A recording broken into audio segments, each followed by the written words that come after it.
Bonjour et bienvenue dans votre magazine des nouvelles technologies Newstech Hebdo. Au sommaire cette semaine, vous êtes percé à jour par les professionnels de l'informatique et du marketing et on parle en bref de piratage dans les plus hautes sphères. En avez-vous conscience, avec la multitude de données numériques que vous partagez chaque jour sur vos smartphones, vos réseaux sociaux ou en achetant sur Internet, vous n'avez plus de secret pour les professionnels de l'informatique. Avec l'explosion de l'information dématérialisée, le secteur de la high-tech est en train de développer le nouveau concept de Big Data.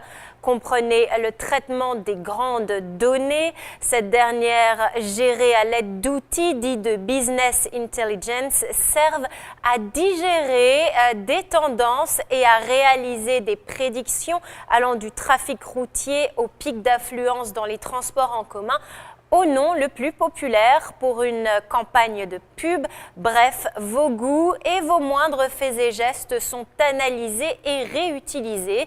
Les géants américains comme Microsoft, Oracle, IBM ou les entreprises européennes comme Excelid ou Stembia participent à regrouper et analyser les informations éparses. Pour IBM, par exemple, l'analyse des données représentera pour 20% de sa croissance dans un avenir proche.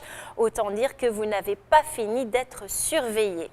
On reste dans le domaine Internet et on parle en bref de piratage. D'abord, cette semaine, le ministère de la Culture en France, à l'origine de la loi Hadopi contre le téléchargement illégal, est accusé de piratage informatique. Selon le blog Nicopic, en passant les adresses IP provenant du ministère de la Culture au peigne fin, 261 dossiers téléchargés ont été trouvés, allant des films à de la musique à des jeux vidéo.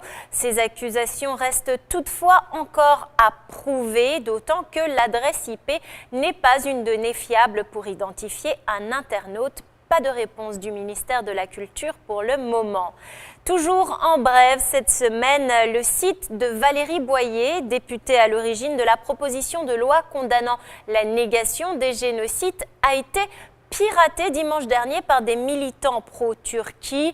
L'adresse valerieboyer.fr renvoyait à une page affichant le drapeau de la Turquie et un message contre le gouvernement français. La députée UMP des Bouches-du-Rhône, qui se dit victime de menaces et d'insultes, a décidé de porter plainte.